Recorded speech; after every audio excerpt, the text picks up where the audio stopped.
Buenas tardes, ¿qué tal? Mi nombre es Elena Santos y en nombre de todo el equipo del HuffPost os doy la bienvenida a Con la Salud en Mente.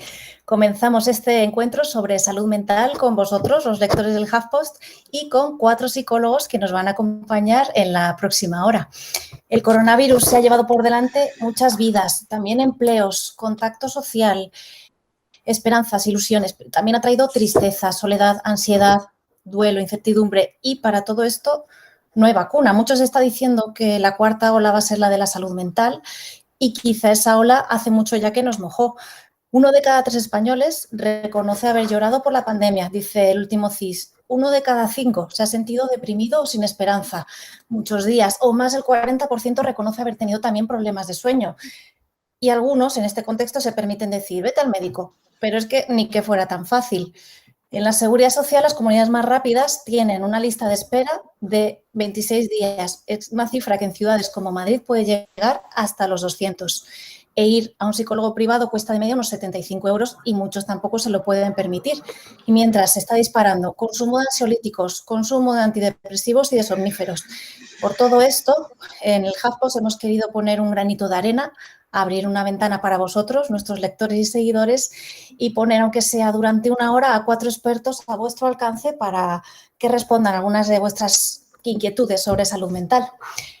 Paso sin más a presentaros uno a uno a estos expertos que nos van a acompañar esta tarde. Todos acumulan una larga lista de méritos, pero mejor que ellos mismos se presenten. Empezamos y saludamos también a Miguel Ángel Rizaldos, que además es nuestro, y creo que estás en Aranjuez. Sí, ¿verdad? Sí, eso es. Bueno, presentarme, soy psicólogo clínico y llevo 30 años en este oficio ya.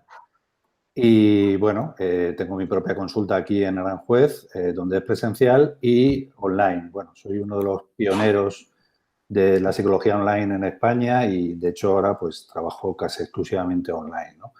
También me gusta divulgar la psicología en distintos medios de comunicación, entre ellos el Hub, y también en redes sociales, ¿no? Y bueno, soy autor del libro La guía para papás y mamás en apuros. Pues muchísimas gracias a los 4 por vuestro tiempo, por estar aquí esta tarde, y vamos ya de lleno con las preguntas de los lectores. Vamos a tener muy presente, muy en mente que estos consejos generales que vais a ofrecer no sustituyen en ningún caso a la consulta o al tratamiento directo por parte de un profesional, pero ser un primer paso para que alguna persona aclare alguna duda o dé un primer paso. Y en todas las preguntas que hemos recibido se repite muchísimo las consultas sobre ansiedad y depresión. Sobre todo la ansiedad es uno de los problemas que más preocupan a nuestros lectores. Por ejemplo, Carlota nos preguntaba, ¿qué diferencia hay entre ansiedad y simplemente nervios? O otro lector, Rubén, decía, ¿cuándo la tristeza es un problema? O Lorenzo también nos pedía aprender a diferenciar tristeza y depresión. Miguel Ángel, ¿nos podrías ayudar a aclarar un poco en qué consiste una y otra? Tristeza, depresión, ansiedad. Vale, bueno, podríamos hablar y decir, primero de todo, que la ansiedad es una conducta adaptativa ante una situación peligrosa o novedosa. Evidentemente, lo que sentimos ahora todos en general, en mayor o menor medida, pues es ansiedad, porque estamos en una situación de incertidumbre, ¿no? En la que hay un cierto riesgo de nuestro bienestar, como poco, y a partir de ahí incluso de nuestra vida, ¿no? Entonces, el sentir ansiedad es algo normal. El problema es cuando esa ansiedad te desborda y dejas de hacer cosas que podrías hacer porque tienes ansiedad. Entonces, ahí hablamos de un problema, ¿no? Ya deja de ser adaptativo para ser un problema. Y ahí es donde necesitas herramientas para aprender a regular esa ansiedad, ¿no? La ansiedad, la verdad es que es una de las cosas que más trabajamos los psicólogos en consulta y es uno de los problemas más habituales. Y desde la psicología tenemos herramientas suficientes para manejar la ansiedad, para regular esa ansiedad y que no me desborde. No se trata de no tener ansiedad, sino de aprender a regularla, ¿no? De que esta ansiedad, que por ansiedad no deje de hacer cosas que quiero hacer, ¿no? Así, a grandes rasgos, sería lo que es la ansiedad y diferenciar la ansiedad normal, entre comillas, de lo que es un problema. Y luego, entre tristeza. La tristeza es una emoción, no es un problema. Sentir tristeza en este momento es algo que en mayor o menor medida, como decías antes en los datos, la estamos sintiendo todos. ¿Por qué? Porque hay una pérdida. Todos hemos perdido algo. Como poco hemos perdido fuentes de satisfacción. O sea, en este momento estamos muy reducidas nuestras fuentes de satisfacción y como poco hemos perdido eso. A partir de ahí, pues personas incluso han perdido la salud o han perdido a un ser querido o han perdido un puesto de trabajo y ante una situación de pérdida lo que sentimos es tristeza. Y la tristeza es algo que nos ayuda a adaptarnos a una nueva situación, a una situación distinta y además si mostramos esa tristeza, pues nuestro entorno nos va a poder ayudar o apoyar, ¿no? Entonces, hay que vivir esa tristeza con normalidad. El problema es cuando me quedo ahí, ¿no? Si me quedo ahí ya deja de ser algo adaptativo para ser un problema cuando ya incrementa en el tiempo y en la intensidad, ¿no? Cuando dejo igualmente de hacer cosas porque estoy triste. Entonces ya no es tristeza, es depresión. Entonces, digamos que así a grandes rasgos y de un modo muy simple y sencillo, esas serían las diferencias.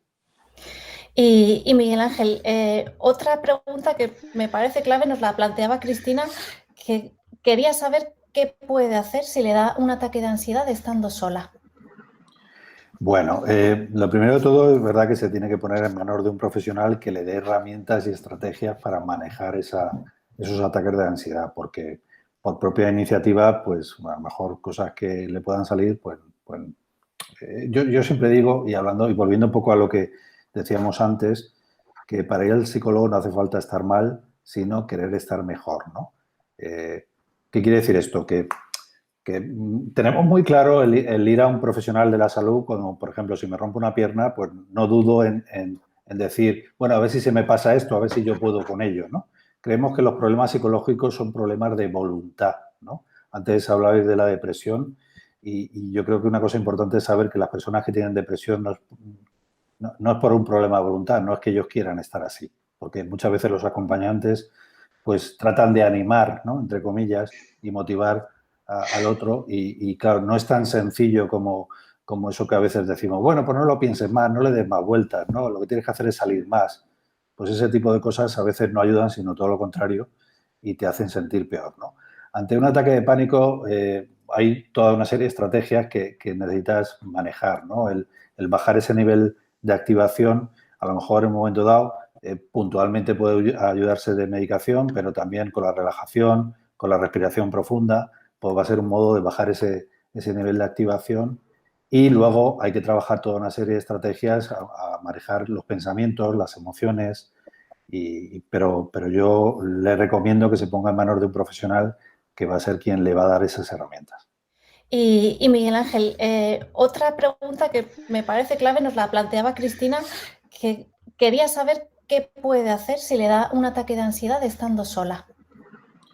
Bueno, lo primero de todo es verdad que se tiene que poner en manos de un profesional que le dé herramientas y estrategias para manejar esos ataques de ansiedad, porque por propia iniciativa, pues a lo mejor cosas que le puedan salir, yo siempre digo, y hablando y volviendo un poco a lo que decíamos antes, que para ir al psicólogo no hace falta estar mal, sino querer estar mejor, ¿no? ¿Qué quiere decir esto? Que tenemos muy claro el ir a un profesional de la salud, como por ejemplo, si me rompo una pierna, pues no dudo en decir, bueno, a ver si se me pasa esto, a ver si yo puedo con ello, ¿no? Creemos que los problemas psicológicos son problemas de voluntad, ¿no? Antes hablabais de la depresión y yo creo que una cosa importante es saber que las personas que tienen depresión no es por un problema de voluntad, no es que ellos quieran estar así, porque muchas veces los acompañantes pues tratan de animar, ¿no? Entre comillas, y motivar al otro y claro, no es tan sencillo como eso que a veces decimos, bueno, pues no lo pienses más, no le des más vueltas, ¿no? Lo que tienes que hacer es salir más. Pues ese tipo de cosas a veces no ayudan, sino todo lo contrario, y te hacen sentir peor, ¿no? Ante un ataque de pánico hay toda una serie de estrategias que necesitas manejar, ¿no? El bajar ese nivel de activación, a lo mejor en un momento dado, puntualmente puede ayudarse de medicación, pero también con la relajación, con la respiración profunda, pues va a ser un modo de bajar ese nivel de activación y luego hay que trabajar toda una serie de estrategias a manejar los pensamientos, las emociones, pero yo le recomiendo que se ponga en manos de un profesional que va a ser quien le va a dar esas herramientas. Fenomenal, nos llega. Y luego hay otro sentimiento compartido que hemos encontrado en varias preguntas, que es la apatía. Miguel Ángel, por ejemplo, Joaquín, quería saber a qué se deben sus altibajos de ánimo y su desgana. Otra lectora, Denise, nos dice, nada me entusiasma, me cuesta hacer lo que antes hacía con ilusión. ¿Qué hago? Bueno, eso que está ocurriendo es lo que en psicología llamamos distimia, ¿no? Que es un tipo de depresión leve, pero muy frecuente, y ahora nos está pasando, ¿no? Que podemos llevar nuestra vida normal, pero vamos un poco en piloto automático, ¿no? Vamos sin ganas, sin ilusión, un poco forzando. Lo que podemos hacer es, como bien decía Elena, el tener paciencia, el saber que esto viene de una situación extraña, una situación, como decía Antoni, que es muy importante la socialización y que el aislamiento no es nada sano a nivel psicológico. El problema de todo esto es que estamos priorizando la supervivencia, no el bienestar. Entonces, claro, ahí es donde nos está tocando, en el bienestar, y por eso, como decía Andoni, es verdad que vamos a tener una cuarta ola, o ya la tenemos, de salud mental y que la estamos viendo todos en nuestras consultas, ¿no? Estamos desbordados de todas las edades y es algo que está ahí y yo creo que estamos viendo la punta del iceberg. Creo que está por venir mucho más porque hay un estrés postraumático que un poco lo comentaba antes, yo creo que Sergio, que después de haber vivido situaciones muy tensas, pues luego esto es como la cuerda de una guitarra, ¿no? Cuando la tensas, cuando ya la dejas de tensar, pues un poco como que se arruga, ¿no? Pues un poco es lo que nos está pasando. Entonces, lo importante es un poco volver a la vida, poco a poco, con cada uno con su ritmo, pero importante tener en cuenta que el miedo va a estar ahí, que el miedo también es otra conducta adaptativa que nos ayuda a adaptarnos a la situación y sobre todo a tener precaución y que lo que tenemos que ir es ir enfrentando esos miedos, no esperar a no tener miedo para ir haciendo. Y nos llega ahora mismo en directo otra pregunta, es de Nerea. Nos dice Miguel Ángel, cuando el aislamiento por la pandemia se suma a otros problemas personales, ¿dónde ponemos el límite? ¿Cuándo hay que pedir ayuda profesional?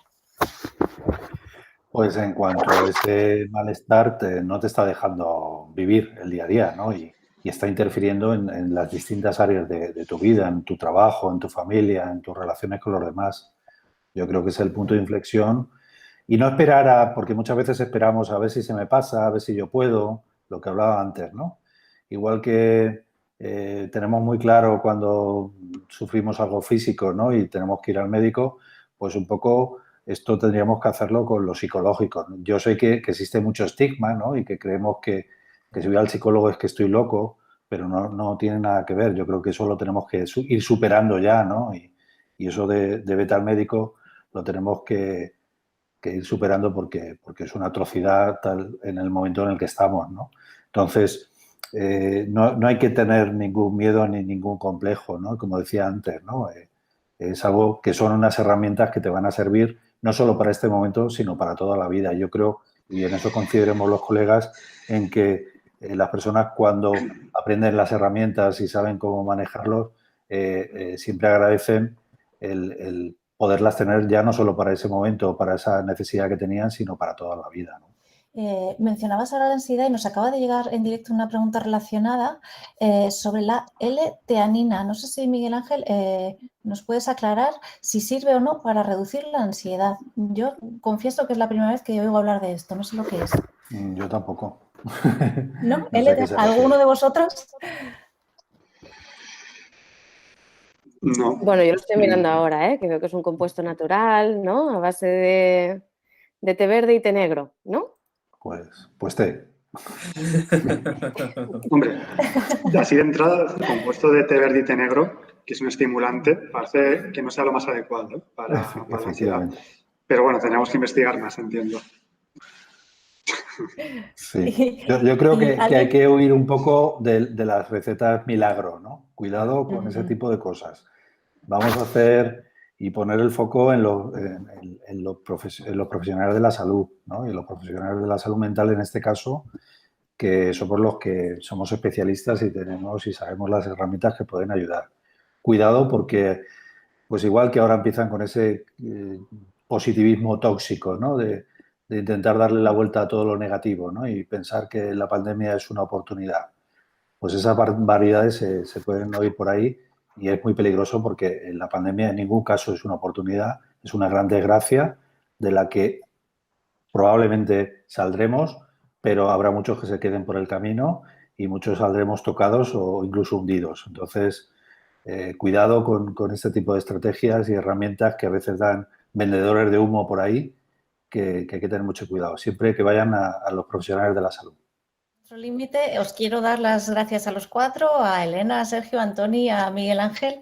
Muchísimas gracias por vuestro tiempo, por vuestras palabras. Esperamos que vuestros consejos le hayan sido útiles a nuestros lectores, seguidores. También gracias a ellos por toda su participación, por haber estado también al otro lado de la pantalla y esperamos volver a contar muy pronto con vosotros. Muchísimas gracias y Gracias a vosotros. buenas noches a todos.